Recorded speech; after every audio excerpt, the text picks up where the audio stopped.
Although I did love that Soji stood her ground, and she's like, when Girardi's like, well, now that I've met you, I would never take that chance. And she's like, I wouldn't give you that chance. Yes. But I didn't like that they made Girardi have another line after that. It should have ended at that point. Mm-hmm. Her saying, well, I never would, lady. Well, I never will, yeah. Here's the deal. I know you won't. Mm-hmm. I'm the stronger being of the two of us. And now I know it. Yeah. Yeah, they definitely could have cut that. I agree with you on that. Yeah. Yeah, it seemed like they were trying to make her too sympathetic, in my opinion, and you didn't need it because it actually just sounded stupid. Mm-hmm. That it would have just been better if it ended with Soji's going, nah, no. I did love that she stood her ground that way. And I also love the fact that she's now fully activated. Right? Yeah, so can we talk about that? Because I need you to fix something else for me. So, because Pat's the fixer. Yeah. So she puts up the force field and is going to, because she learned about the Borg and the transwarp conduit, and she's going to go home to the octenary star system or what? Or no, sorry. No, my bad. She doesn't go there. No, she wants to go home to the two suns with the electric. Two moons. Yes, two moons. Electric. Yeah, electric. Yeah. And then Rios starts singing a song and is able to take down the force field. Now, was that his programming, or was he distracting Soji enough that she let her guard down? Okay. I think it's like a password for an override that she wouldn't have known to disable. Okay, that makes sense. Okay. Also, I thought you were going to a different place with that, but okay, so I'm glad I fixed that. I thought you were going to the point that if she knew all these things, how come she didn't know to put up all these extra force fields on the ship so it didn't get destroyed in the first place? Oh, well, remember, I think like, she's young. Your age means nothing. She's a robot. She knows where the wormhole thingies are, but doesn't know you'll be torn apart by gravity. Like, I thought you were going there, but I was going to say she might know where they all are. I don't know.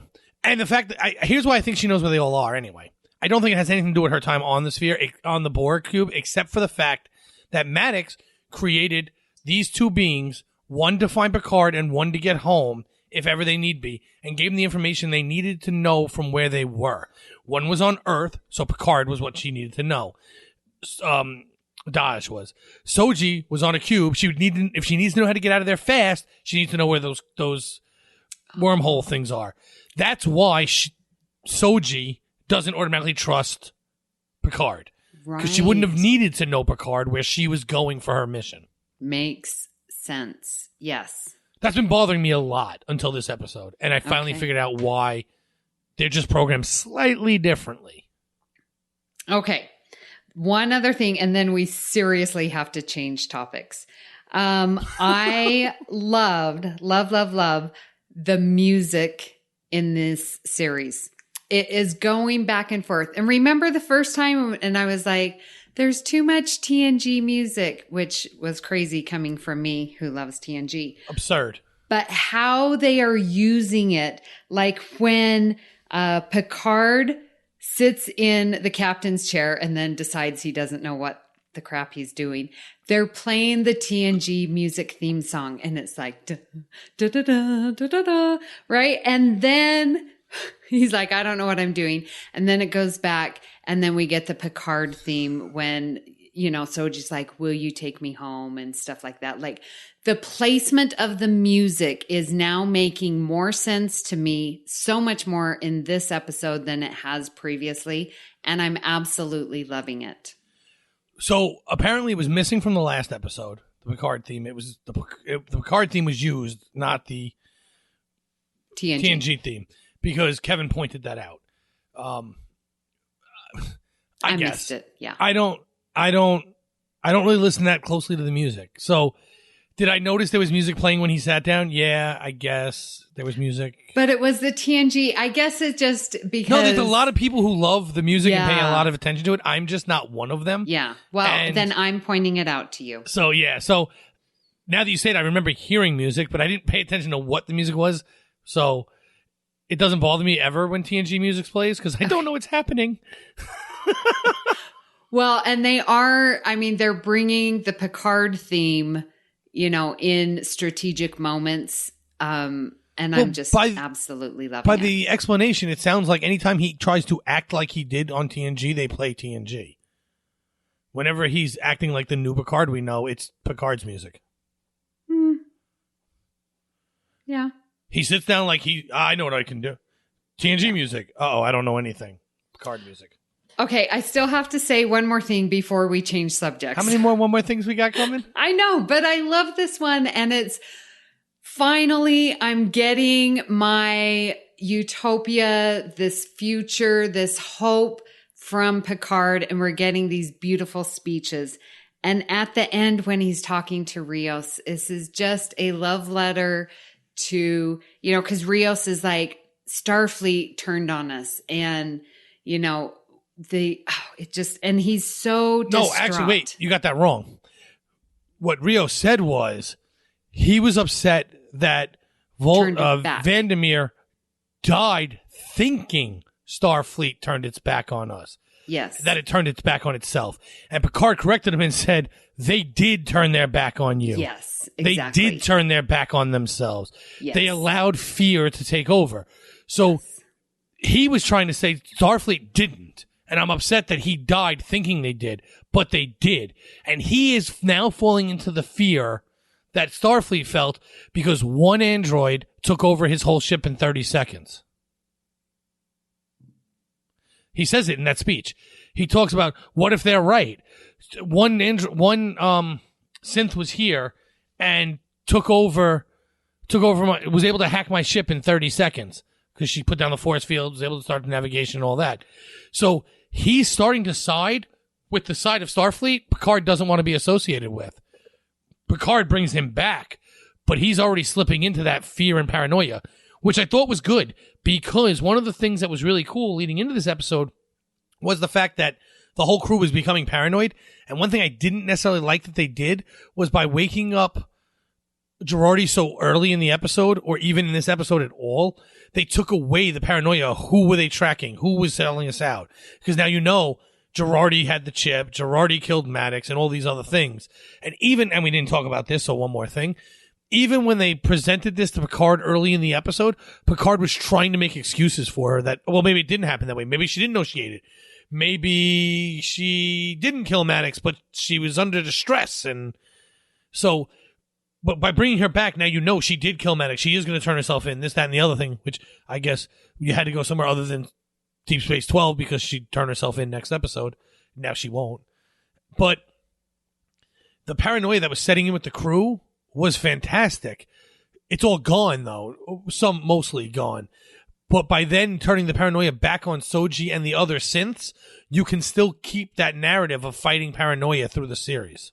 Yeah. You don't look confident in that agreement. I was trying to follow you because I missed that Rios was getting paranoid about Soji. How did I miss that? I watched this episode 3 times. He says maybe they were right. One was able to hack my ship in 30 seconds. And Picard cuts him off at that point. Maybe because I was so focused on his speech. Maybe. Because I loved his speech and how fitting it is to today. Absolutely is today. Because he goes on about how you can't just be afraid because one of them may be bad or some nonsense like that. But he's right. And this is the point. This is the point I was trying to make with the synths earlier in the episode.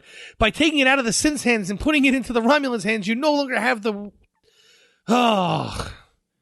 paranoia about synths is now that they can be hacked. Who cares? It would have been better if 10 of them decided to blow up the Mars and now you're having this paranoid reaction to all of them. Mm-hmm. And you could fight that paranoid reaction just because there's a few bad ones. Just like there's a few bad humans in the world. That doesn't mean we fear all humans. There's a few bad... There's crime committed in New York and Utah. That doesn't mean you hate all the people in New York and Utah. I mean... Okay. Your point is now making more sense. Yes. I can see that. Right, because now by taking it out of that and putting it back on the Romulans, it's just another time we hate Romulans. That's never happened in Star Trek before. Well, but now maybe we can still use that and not hate all Romulans. We could, but I don't care about hearing it for the Romulans at this point. We've been trying to fight that for so long. Okay, that sounds horrible. I don't want everyone to just hate Romulans because they're Romulans. I just don't want that story to be about the Romulans. Got it. It would be more interesting if it was about the synths. And who actually physically attacked the world. Uh-huh. Okay.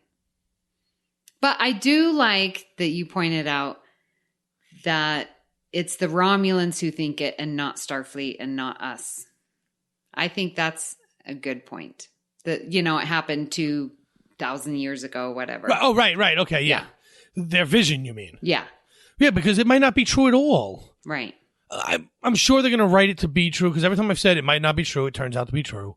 But just that a bit of information doesn't guarantee me knowing it's true. It just leads me down a path where I could believe it's true. I don't have to. Yeah. Okay, so I still want to say my thing about Picard's speech. Okay, because you just sort of took it over. But because you've never done that to me. I know. But you had the quote wrong. Ah, okay. No, so he's talking to Rios, as you know. But what I love is that it's just this optimistic that I feel is TNG-esque, and, where he's talking about our future is for us to write. That happened 2,000 years ago. We don't have to worry about that. Our future, and what are we going to do with it? The synths and the Romulans attacked Mars, but what was our reaction? That was our choice. And that we can move forward with openness, optimism, and curiosity, and not fall into the Romulans' ideology of secrecy and where fear is the great destroyer. And they use the word destroyer at least 3 times in this episode, and I really like that contrast to Picard's speech at the very end. He's also right. Fear is the great destroyer. It is, yes. There's a famous quote from a Nazi general that basically says, citizens don't want war anywhere. But if you convince them to be afraid of an outside force and tell them they're being attacked, you can mobilize them to... This is not a direct quote. I'm paraphrasing heavily. You can mobilize them to war. Isn't that exactly what the Tal Shiar is doing? Yes. Isn't that exactly how they're radicalizing everyone? Yes. So... on top of that, I didn't write all the other parts. I wrote right up into the part where he said the future is for us to write. But it's so true because A, just because it happened before doesn't mean it's going to happen again. B, we don't know what events led to it happening. And C, we don't know if it happened. But let's take the last part of that out and just say it did happen. How do we know that the reason why they didn't revolt and kill everyone was because they were being treated badly and were being murdered in fear of them killing everyone? Exactly. Which caused them to radicalize and then kill everyone. And I have one bit of evidence that would show it didn't really happen, because if they set up this 8-star system to grab attention, like, hey, look at me, don't miss our lesson, look at me, listen, wouldn't the synths have noticed that and gone and blown up the lesson? So there definitely had to have been survivors to set up the 8 stars. Right, and they had to have survived past the synthetic life that apparently hundreds of centuries ago died off mysteriously and didn't move on into the future or suspend disbelief again. Okay, we have been putting it off way too long. Can we please talk about 7 of 9 and Elnor? Yes, because I wanted to talk about that first. Mostly because the most powerful scene, and I know everyone's going to disagree with me, but the most powerful scene of their reaction for me was when she first shows up and hugs him like he's her child. Well, she was very motherly. Her. Yes, but her hug back is very not 7 and 9-ish. It's all right now. It's okay. It's all right. It's all right. She became very motherly all of a sudden in that scene. Well, and I think it was from Icheb. I agree. Yeah. Yeah, that really took me back. I was like, that's not 7 of 9. So we're seeing this, how she has transformed in these 20 years. Because she cares so much. I mean, that's why she's a Fenris Ranger, right? She's trying to save these Borg. Among other things, but yes. Yes. Yeah. Well, that's evident in her speech when she says, all right, so when they get into the Queen's chamber, he goes, is this where the Queen would say? No. Well, then does she visit it? I can explain, or I can take back the cube. So clearly the Queen does never